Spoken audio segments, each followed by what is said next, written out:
Hello everyone, I'm Kevin, otherwise known as Forum BX257, here to bring you a lot of 1980s and 90s G.I. Joe toy review. And today I'll be taking a look at the G.I. Joe Desert Trooper and his Coyote, the 1991 version of Dusty and Sandstorm.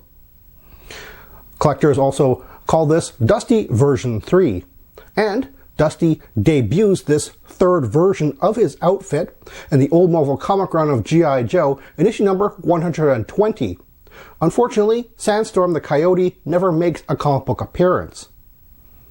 And Dusty and Sandstorm together make their first appearance in this new outfit in animated form in the Deke animated 1990s episode General Confusion. Before I take a look at the figure, I'd like to take a note of the file card first. Normally I let you, the viewer, read the file card on your own, but here there are a few things that I really want to point out. One, if you haven't seen my 1985 review of Dusty, here's something that I always like pointing out, and that his name is Ronald W. Tater. Tater, spelled backwards, is Rudat, and this was a name which was in honor of Ron Rudat, who was the lead toy designer for most of the G.I. Joe run. Very interesting that his 1985 version, as well as the 1988 Tiger Force version, which is version 2 of Dusty, he was an E4 corporal, but here he's been promoted to sergeant. And this is something which was kind of new to 1991 file cards, where it actually shows what vehicles he's licensed to operate. And here he has the Locust, which was a small helicopter, the Hammer, which was the G.I. Joe's equivalent to the Humvee, and the Retaliator, which was a large helicopter which was normally piloted by updraft. Now these are all 1990 vehicles. Very interesting for a 1991 figure. You would think that they would try to promote 1991 vehicles instead. Taking a look at Dusty's accessories first, he comes with a very interesting submachine gun. While it's not noted on the file card's contents list as to what this is, it's quite clearly an MAT-49, a French submachine gun noted for its ability to sort of collapse very easily. And of course, this thing also has a collapsible shoulder stock. That's really neat.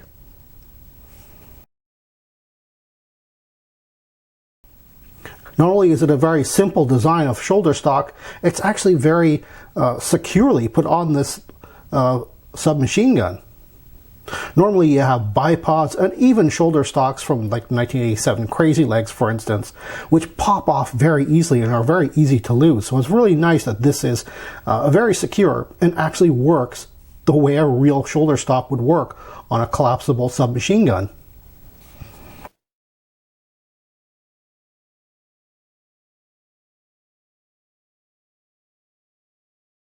Next he comes with a pistol.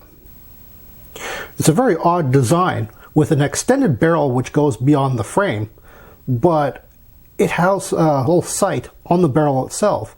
But that's not the weird part, because, I mean, you see stuff like that in like the P-38, for instance, but this also has the guide rod going out along with the barrel, so it almost looks like the slide is locked back.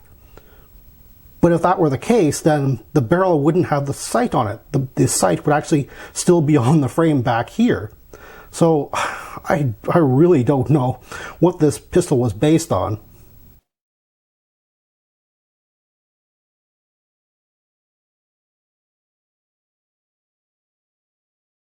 And finally he comes with a backpack. As you can see, I've put the backpack on this way, so that this bundle is on the bottom. Although, to be honest, a lot of people put it on his back this way. It does look pretty good this way. I always like the bundles on the top, but unfortunately it is molded to be this way.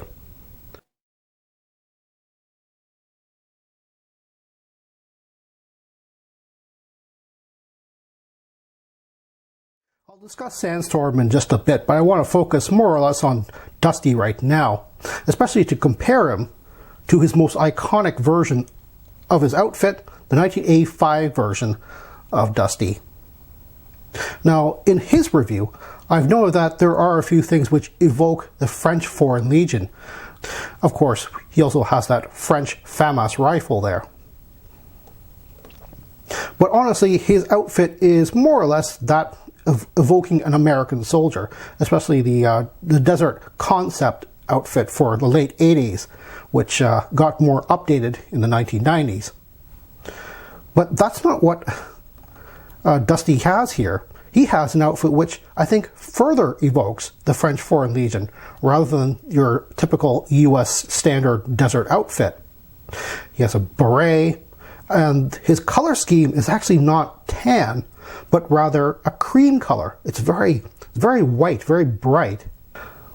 To be honest, he has a lot of really very interesting details on him, such as this wraparound here, which I suppose is some type of covering for his head. The 1985 version actually had a real cloth havelock tucked in underneath his helmet. Again, that's a very French Foreign Legionnaire type of a thing to do. And here he has it just sort of wrapped around the back of him. In the 1980s Sunbow cartoon, his hair is mostly shown as sort of a light brown. But here he has red hair. Of course, that is impossible to see in the 1985 version because, like I said, he is very well covered up, and you can't really see his hair at all here. Almost making me think that perhaps Hasbro had wanted this to be a completely different character, which I would have been totally fine with. To be honest, more of the specialty figures would be really good. He has these baseball grenades here, which are smooth, which is what baseball grenades generally look like. But you'll remember that on his backpack he had these pineapple grenades with the pineapple surfacing on here.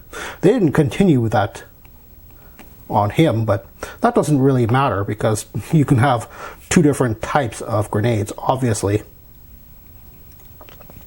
One missed opportunity here is that he has a holster, but with a pistol in it. It actually would have been perfectly fine to have that holster empty to suggest that that's where he pulls his pistol from. And he has the world's smallest knife. It's really weird. Normally when you see knives sculpted like this, it's because there's really no room on the surface of wherever they're putting it on, like sometimes they have it on the boot or something like that, and there's just not enough space. But there's plenty of space on the side of his thigh, so I'm not really sure why they gave him such a dinky knife. And of course he has these little coverings here on the top of his boots, which I don't think are part of his boots. I actually think that these are kind of like socks or something like that. He's rolled over onto the rim of his boots just to keep the sand out, which again is a very French Foreign Legionnaire type of thing to do. Sandstorm the Coyote has a very interesting sculpt. As you can see, he has a very aggressive stance that he's sculpted in permanently. His tail is up. Well, of course, he has this bushy little thing on the bottom, which is prey to gravity, unfortunately. But he's also mostly pointing downwards. So it almost looks like, well, basically how a coyote would basically stalk a rabbit in his den, or maybe like a groundhog in a hole or something like that. Something going to ground almost. And here he is compared to many of the other G.I. Joe four-legged companions, mostly canines and one feline. But you can see that Dusty is actually the smallest of them. He's actually smaller than the feline, Bobcat here, whose name is Max. The largest one is the German Shepherd order.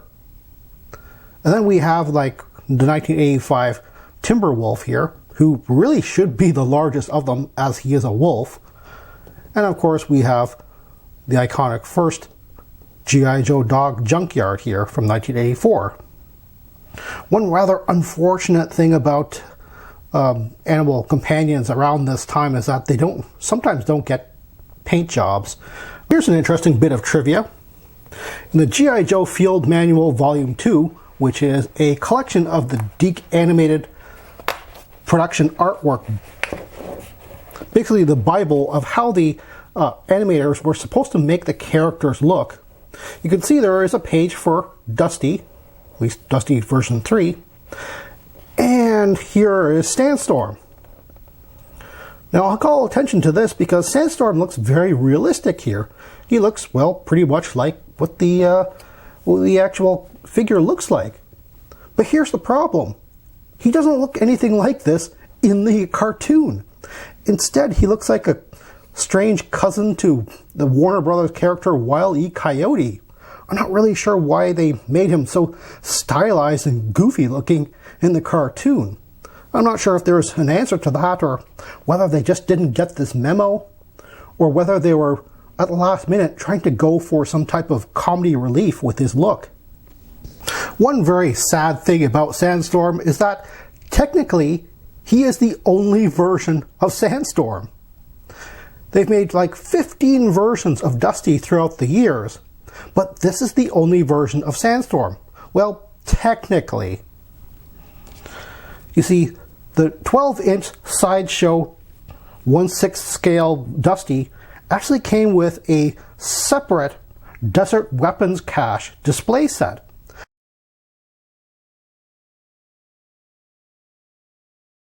It's rather odd because with so many versions of Dusty, you would think that Hasbro would remember to actually give him a Coyote, at least in one version of him.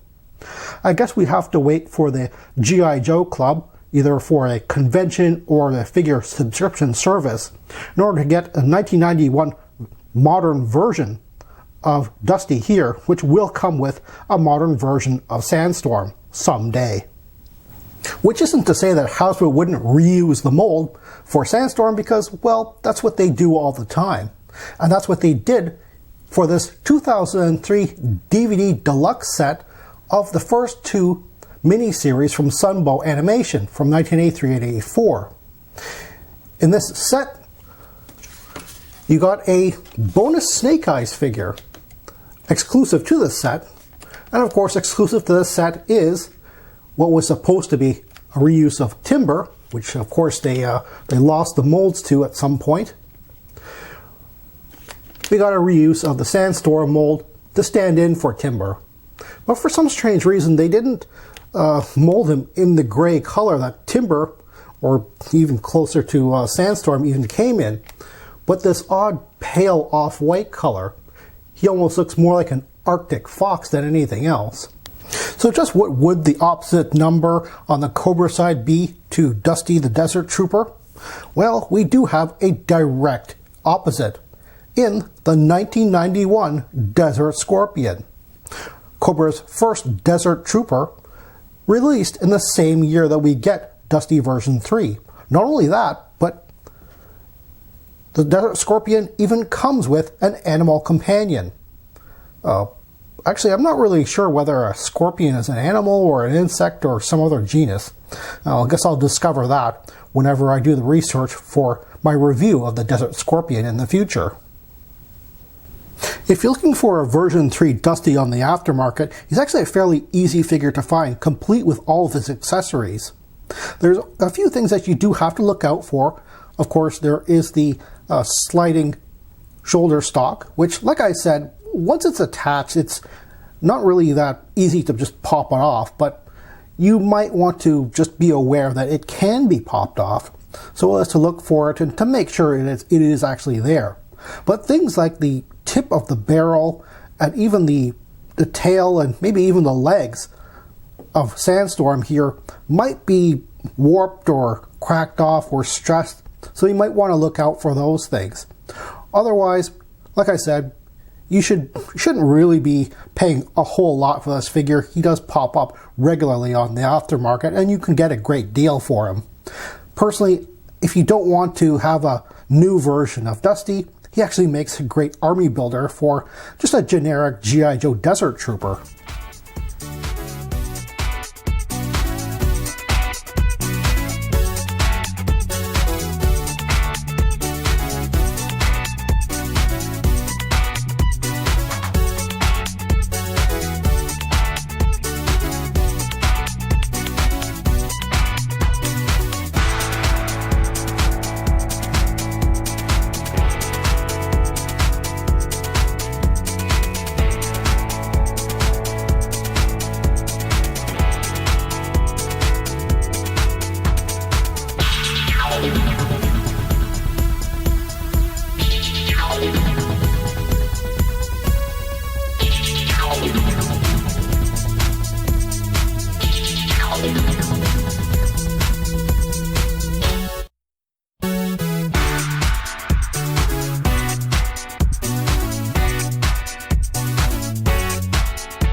Now, Dusty